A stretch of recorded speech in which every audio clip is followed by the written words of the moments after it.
Hello, Brave Nation, and welcome in to our 11th episode of BraveHawk Talk on the UNCP Sports Network. I'm John Gross. Thanks so much for joining us on today's episode.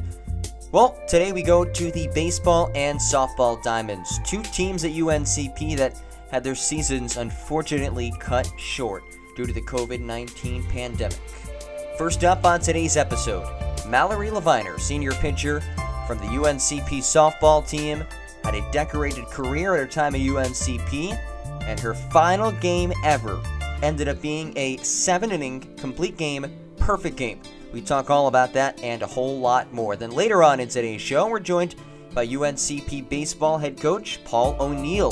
This was his 20th season leading the black and gold, and he has established himself as a legend in the coaching ranks here at UNCP. Malerie Leviner starts us off, the UNCP softball senior pitcher, right here on BraveHawk Talk. Malerie, first of all, thank you so much for joining me. Really appreciate you taking time out of your schedule to hop on today's podcast. Yeah, no problem. How have you and your family been over the last few weeks? We've been pretty good, just trying to keep in a schedule, and me, my brother, and my sister have just been doing our schoolwork, and my dad's working from home, so yeah. Good. Well, I'm glad to hear that you're all doing well during this tough time. First of all, just to go back a little bit to your earlier years when you started playing sports growing up, did you play a lot of sports growing up, or has softball always been your number one? Well, I started playing the machine pitch baseball before I moved to Whiteville, and that was the only sport I played before I moved. And then when I moved to Whiteville, I started playing rec softball, and then I started playing volleyball and basketball in middle school, and then I kept playing volleyball in high school, but softball has pretty much been the main sport that I've played. Hey, you mentioned volleyball. I see that you were an all-conference selection in volleyball, too. So why did you decide softball over volleyball, with those two being your final two sports? Well, I was introduced to softball first, and I just played travel ball every weekend growing up, and volleyball wasn't as prominent in my area, I guess you would say. So I just didn't have as much time, or I didn't go through the recruiting process as much as I did for softball. And I really enjoyed softball, I think, more than volleyball. But yeah. Well, I just said a minute ago that you were all conference for volleyball, but your softball accolades plentiful. County Player of the Year, Conference Player of the Year, and you go through the recruiting process. Why'd you end up picking UNCP?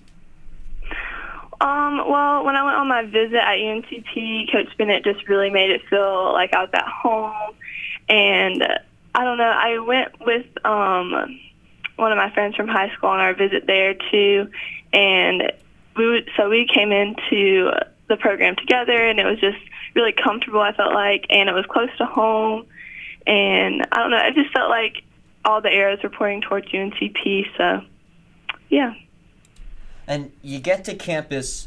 I'm always curious, and I guess it differs a bit by sport, but I'd imagine there has to be a considerable difference in, I guess, level of difficulty in pitching at the high school level versus the college level, especially early on. So what was that initial transition like for you when you first got to campus and first started practicing with the team? It was definitely a big transition. In high school, it's you can almost go up there, and if you miss a pitch, no one would know. But even in practice, pitching it against my teammates, you miss one pitch and it's over the fence. So that was a huge transition of just getting in more control of my pitches, and even being strong mentally and not getting down on myself so easily, if one thing goes wrong. But it wasn't too bad. Well, you came in and clearly impressed the coaching staff enough in your freshman year, so much so that you started 15 games as a freshman. You made 23 appearances overall. Was that something that you expected for your first year, to be starting like that? No, honestly, not really at all. I knew Abby Walters was on the team, and she was a beast in every way. So I was just hoping to get any sort of playing time, but I'm so thankful that I did get that playing time. So my sophomore year, I was even more prepared going into that year of what to expect in the Peach Belt. And when it comes to the Peach Belt, it's known as a fairly competitive conference. So especially in those early years, how do you feel that helped you grow as a pitcher for your upperclassmen seasons? It definitely knocked me down a tier or two, not necessarily my confidence, but just like really giving perspective to how powerful our conference is, and that I don't have to strike everyone out to be successful. Like in high school, it was just like I felt like I needed to strike every person out, but it's just the small victories of like getting a pop out or even letting my defense work for me. I definitely learned that I really had to rely on my team. But yeah. Well, you talk about the growth that you've had through your years, and I mean, you look back to your junior year and now this year, you were a part of the 2 perfect games in UNCP Division II softball history. The first being last season, you pitched 3 innings, and then this year you went the distance, 7 innings, 17 strikeouts in a perfect game against Fayetteville State. What were those 2 games like? Well, I vividly remember the game against Fayetteville State, which actually ended up being the last game I played ever for softball. But it's just, you go into those games and you don't really expect that. You're just trying to do the best that you can. The first perfect game, I know me and Breezy Elton shared that perfect game, and it was just an amazing feeling, even getting to share that experience with another pitcher. And then for the Fayetteville State game, actually right before that game, I was like, kind of thought I might have broken my finger because I was warming up and my ring finger, like the knuckle, like popped out of place. So I like calmly walked up to Jay and I was like, I think I broke my finger. And then our trainer, Emily, she's like, no, you're good. And she wrapped it up. But I was definitely like freaking out a little bit because that would have been a week before conference play was supposed to start. Obviously it didn't, but and then I ended up pitching a perfect game, which is just so surreal. Like I'm lost for words, but definitely super thankful. And a perfect game, of course, is the pinnacle of pitching in baseball or softball. At what point did you realize in that game that, all right, I really have a chance to do this? Well, I think it was like maybe the 4th inning when I was like, wow, like I realized no one had got on base. And I think I'm pretty sure Coach Bennett knew too, and like we just weren't saying anything because we didn't want to say something and then it jinxed it. But like we both knew it was going on, and she, like before every inning she would just be like, you got this. And then I could just feel that energy. Like we both knew we weren't going to say anything. But definitely I knew what was going on like halfway through the game. And I was just trying to stay calm. I was like, just throw your pitches, do the best you can. Don't overthink it too much. And yeah, it just ended up working out for the best. So you believe in the jinx? Oh, yeah, a little bit. Now, that final inning, I could only imagine what would at least be going through my head in a situation like that. But I think when it comes to sports, people don't always realize how important the mental side of things are. So how are you able to stay locked in? You're 3 outs away from a perfect game, and you're able to obviously achieve it. But how are you able to stay focused in that situation? Yeah, well, the mental game is definitely like so important in softball. But like for the last inning, I was just like praying to myself. I was like, God, please just help me do my best. And I was just trying to take it all in, really. I was just like taking a deep breath, like just looking out at all my teammates behind me after every pitch, like walking back, looking at Randy in center field, and just trying to enjoy that moment and like being there. And try not to overthink my pitches, just like taking them off the mound and then throwing it. But like not like really overthinking it too much, and just, I don't know, believing in myself. And then what was it like once you got that final out? Well, I think that there were like 2 outs in the last inning, and I like immediately got chills. I was like, oh my gosh, like I just have potentially like 3 pitches, and I would have thrown a 7-inning perfect game. Like that like never happens. But as soon as the game was over, I gave Coach Bennett a big hug, and then everyone was hugging me, and it was so memorable. Like, honestly, the best last game I could have ever asked for. And again, it unfortunately was the final game, and to no fault of yourself or anyone of the team. Obviously, with this COVID-19 pandemic, sports were just cut short. Did you have any thought in the back of your mind, given what was going on in the world at that time, that this might be your last game? Well, when we were playing that particular game, that thought wasn't going through my head, but definitely when we came back to practice, I think it was like the next Tuesday or Wednesday, it was like kind of in the back of my head, but it still felt like it wasn't possible. Like, there's no way like that would happen. But for that particular game, no, I didn't really think it was going to be my last game at all. I feel like that would have been a lot more pressure if I would have known. And how did you find out that your season was being cut short? I actually remember that day pretty vividly because we had practice that same day. I believe it was like a Thursday. And so we had practice, and then we came back and we changed, and then we saw on social media, I believe, like the NCAA posted something, and then some people were in coach's office, and everyone was like, come to coach's office. And we were all just sitting there, like, crying and just, like, enjoying being around each other, but, like, it was super emotional. I could definitely imagine that. And I know Coach Bennett has still been very engaged with everyone, and I believe you had a team meeting over Zoom or something earlier this morning. So what has it been like since then, for you guys to be able to still communicate a bit and socialize, at least virtually? Yeah, so we like have 2 meetings every week, like one with our accountability partners and the coaches, and then one with the team. And that's really been really awesome, just to keep in contact with everyone during this time, and just like it like helps it feel a little less abnormal and like a little more normal, still getting to talk to everyone. But I'm so glad that we do that. It really helps us all, I think, stay grounded in the situation. Now, this is your senior year, but there was an announcement from the NCAA that there would be eligibility for spring sport athletes. Have you thought about that, or do you have future plans beyond this semester? I actually just decided to attend the Doctor of Pharmacy program at the UNC Eshelman School of Pharmacy, and I'll actually be attending with Katie Ryan, which will be super awesome to have a familiar face there. So unfortunately, I won't be able to take that extra year of eligibility, which is super sad, but I'm excited to start pharmacy school in the fall.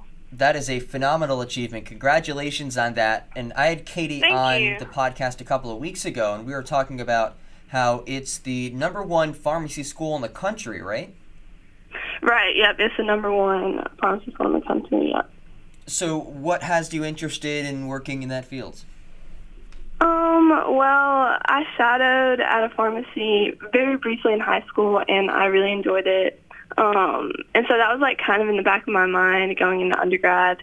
And I knew my major was going to be chemistry, which would really be helpful for the pharmaceutical field in particular. So, and then I was doing like more research in the pharmacy career, and there's like a lot of different career paths, like hospital pharmacy and community pharmacy and like research. So I guess that sense of freedom going into pharmacy school with the career path like really brought me to that conclusion, I guess, to where I am now. And do you have a dream job in the pharmaceutical field? Right now, I'm like really interested in hospital pharmacy, just because you get to work like really close with the patients and help make a medicine plan with the other physicians, and you go on like rounds with the doctors. So like right now, that's what I'm thinking of, but that might change as I get farther into the career. Awesome. Well, in this day and age, that obviously is more important than ever. So that's certainly an incredible achievement by you. And again, congratulations. Thank you so much. So we like to end with a fun question that makes you think a little bit. Okay. So the question for you is, if you were a brand, what would your motto be? Oh, wow. That is a hard one. Let me think about it. Okay.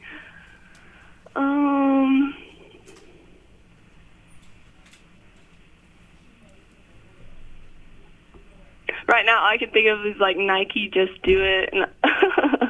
But let's see. What would my motto be?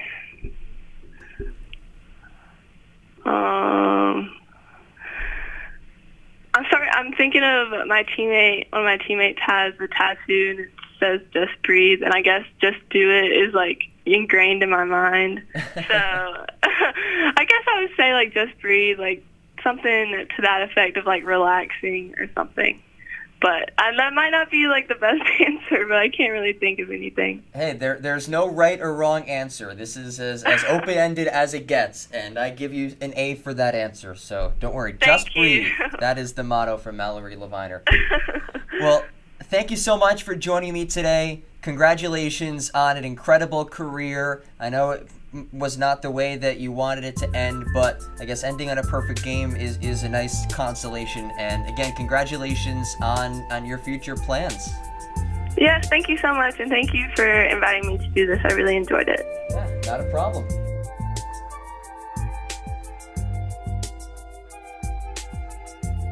Thanks again to Malerie for joining me on today's podcast, and best of luck with your future plans. Up now, UNCP baseball head coach Paul O'Neill has put together a historic career as the head man of the UNCP baseball program, won a conference championship, has made the NCAA tournament 3 times, and was leading a UNCP team that was seemingly destined for another postseason appearance, had won 11 straight games before their season was cut short. Coach O'Neill in his 20th season shares a pretty funny story with us as well at the end of his interview. So, here we go. Paul O'Neill, UNCP baseball head coach. And Coach, how have you and your family been over the last few weeks with everything that's been going on? Our family's been fine. Nobody's sick. Everybody's healthy. It's been a little bit different having, all the girls at home at one time. My wife's been at home because her work has been closed, so we've had a full house. So that's been a different adjustment for us over the last 6 weeks. Yeah, it seems like that's been a bit of an adjustment for a lot of families who are staying all together under one roof for this extended amount of time. But otherwise, I'm glad to hear that you're all doing well. So let's go back to the beginning for a little bit. Do you remember when you first started playing baseball? I guess I was 6 years old. Yeah. Started playing, I guess when I was around 6, started playing organized baseball, Little League. And what led you to start playing baseball? Did you have an influence from family or friends, or was it just something that you like to do? I'm sure I had a big influence from my father. I mean, my father probably started throwing the ball with me and playing catch and putting the ball on a tee and letting me hit it. And I'm sure that's what it led from that to going out and playing organized baseball.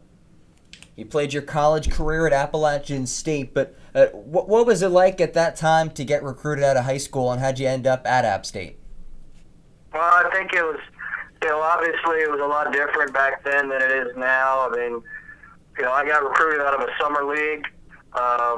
Actually, I was playing in a tournament in Greensboro, North Carolina, and that's what kind of got me noticed over the 4th of July weekend.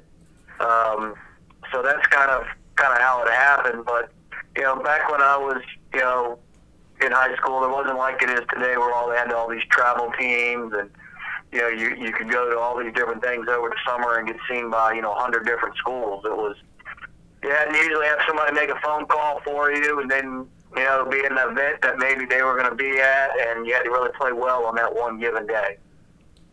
So you have that standout career at Appalachian State, and then you start to move your way into the coaching ranks. At what point in your career did you decide that you wanted to get into coaching? I probably decided I wanted to get into coaching probably my senior year in college. I started, gravitating, towards coaching as far as I enjoyed college baseball. I enjoyed, all the pieces that are involved with it, and I knew it was something that I wanted to try, and so that's how I kind of got started.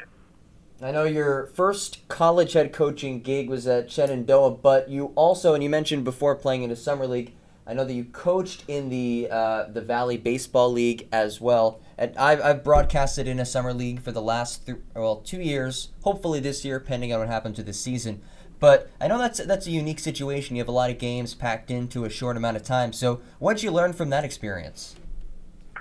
Well, when I took the job at Shenandoah, that was my first head coaching job, and then I became the head coach of the Winchester Royals.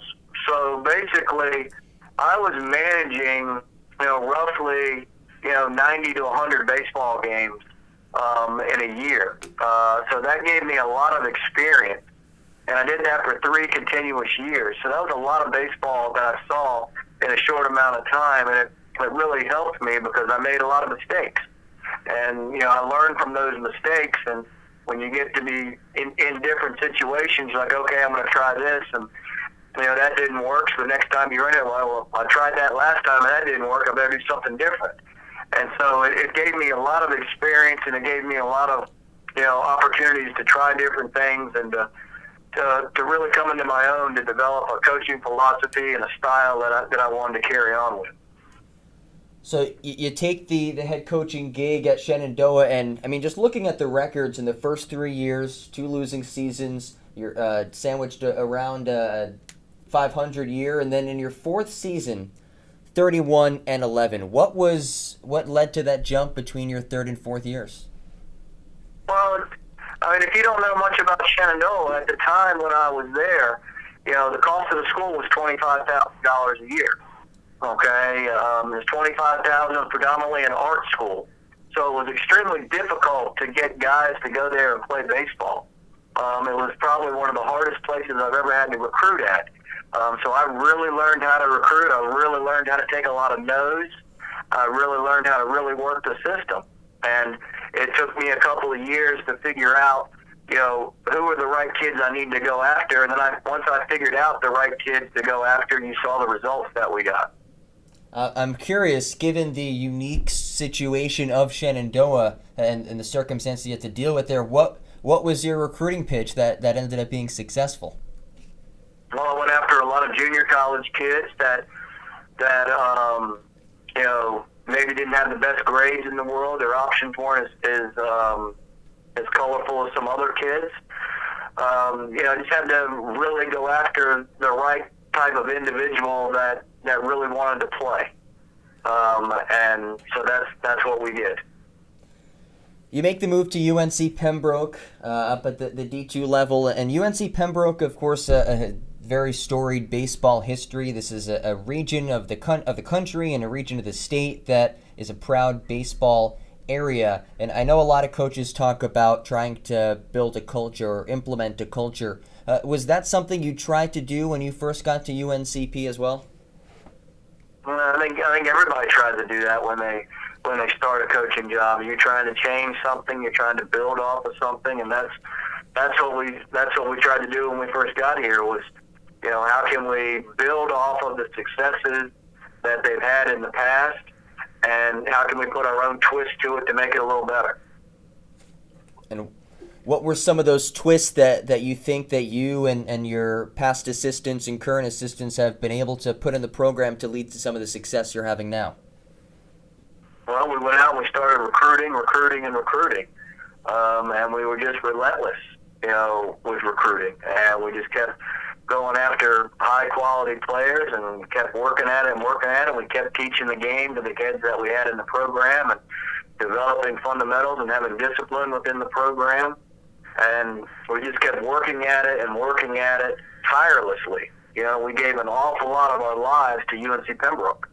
And that's what it's taken. It's taken that to this very day. I mean, that we sacrificed our personal lives for the good of the university and the good of the program. And that's what it takes to be successful. You've got to be willing to be committed, to this all the time. You got to be willing to do it, 365 days. I'm here at work right now. I just got done doing a tour, a virtual tour with a kid on my phone. So you got to be committed to, do you really want to be successful? You just brought us something interesting, the virtual tours, and obviously some recruiting changes given the COVID-19 pandemic. But you don't have to go into too much detail. You might not want to give away some of the recruiting secrets or whatever you may be implementing during this time. But what does that virtual recruiting look like? Well, it's today it was basically me walking around showing the young man and his family everything that UNC Pembroke had to offer with my cell phone, where I had him on a FaceTime and I was showing him everything that we had, from our weight rooms to our facilities, to the cafeteria, to you name it. I was just like I was walking side by side with him, and I was walking and talking. So, of course, as you've grown this program, it's led to more success. I mean, you have the Peach Belt Conference Championship in 2011. You've made the NCAA tournament 3 times. Of course, this season, which we'll get to in a couple of minutes, cut short, but another great season, was in the midst of at least a great season. What are some of the biggest improvements with the baseball program and I guess just the athletic department as a whole that you've noticed in your time here? Well, I think some of the improvements, that we've just gotten, as we started to win, when you're building something, you got to understand the process of what you're doing to build. You can't get, if you're going to grade players out into, the letter C, the letter B, and the letter A, when you're starting to build, you're not going to get too many A-type players to come play for you, because the A-type player has a lot of options. And so you've got to be willing to, I got to get this C player, I got to make him into a B player. And then can I grow it from a C player to a B player? And then can I get this B player to become an A-type player through development? And then can I recruit an A player? And then once you can get one A player, usually you can get a second A player, and then keep it rolling from that point forward. The calling card of this program, I mean, certainly one of the strengths has been hitting and offense in general. And I mean, some ridiculous numbers past few years. Even this year, we saw 30 runs in a game. What has led to that success of just the tremendous offensive output that you and your teams have been able to put out at UNC Pembroke? I think we work at it a lot. I mean, we hit, they have early hitting, which is optional for our guys. They get to come out and hit every day optionally before practice starts. And usually if the kids are out of class, then usually they're out there and they're working extra on their game. We do a lot in the weight room to be physically strong. I feel like our coaches do a great job of teaching hitting. We've got a pretty simple philosophy that we try to keep it, for the guys, and then we try to make small adjustments off of that, from practice to game. And the kids, we try to make sure they stay very aggressive in what they're doing, and that that works for us here at UNC Pembroke. I want to talk a little bit about this season because it was obviously a unique year, an unfortunate year in the way that it ended, but there were certainly some major achievements, including you personally with your 700th career win. What did it mean to you to pick up win number 700? I mean, it's a nice milestone. I mean, I don't really, tell you the truth, John, I haven't really thought about it since you just mentioned it. So, I mean, it's nice. I mean, I think back to, for me to get to 700 wins, I've had some really good assistant coaches that have helped me along the way, and I've had some really good players. I mean, players win baseball games, and assistant coaches help coach the kids. So, they deserve, all the credit, for it, with it. But, winning 700, that's nice. I'd like to win, some more games. That's what we're trying to do here. Well, you ended this season on an 11-game winning streak, and then it came to an abrupt end. How did that whole situation go down with you and your team? Were you the one who informed most of your players? Did a lot of them find out through social media? I was the one who told. We had a team meeting about it. They did find out some about, as far as what was happening through social media. early, and then they, at the end is when it got canceled, 100% officially, after the weekend. But I was the one who told them. They were very upset. They were not happy, and I wasn't happy. Nobody was happy. I mean, it's kind of a shame. It's just very unfortunate for the upperclassmen, the seniors, to be cut short like that on your last year.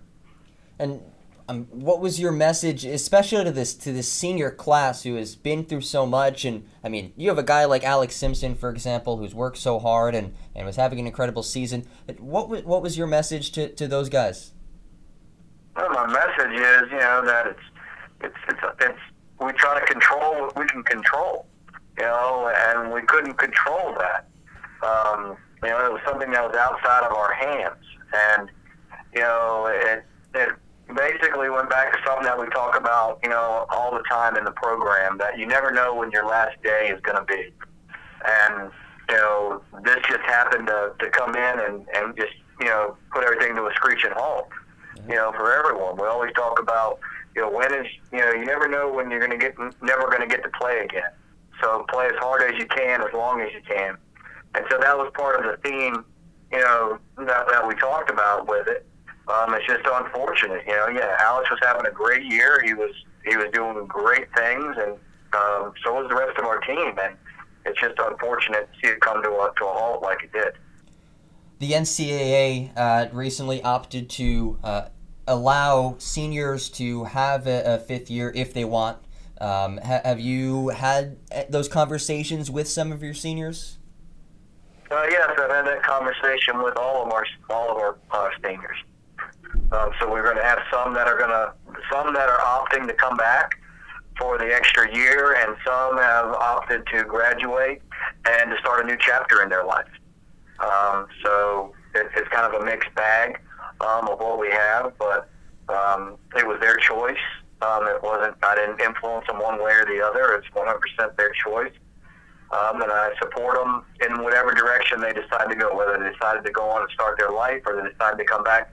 I support them 100% on their decision. Coach, we like to end with a fun question, and given this is as a New Jersey native and a New York Yankee fan, when I was first found out about UNC Pembroke and was looking into it, I came across Paul O'Neill on the website. Of course, Paul O'Neill, a very famous major leaguer who obviously was famous in the Yankees too. How often do you get confused, if ever? Does anyone ask you if you were that Paul O'Neill? They don't usually ask me. Sometimes they think that they might, have, the guy who played in the big leagues coming into town or something like that. But it's, I can tell you this. It's, if they think the big leaguers coming in and then they see me, it's a very, very disappointing for them. Has anybody actually come up to you and said that, or you can just kind of tell that they expect it?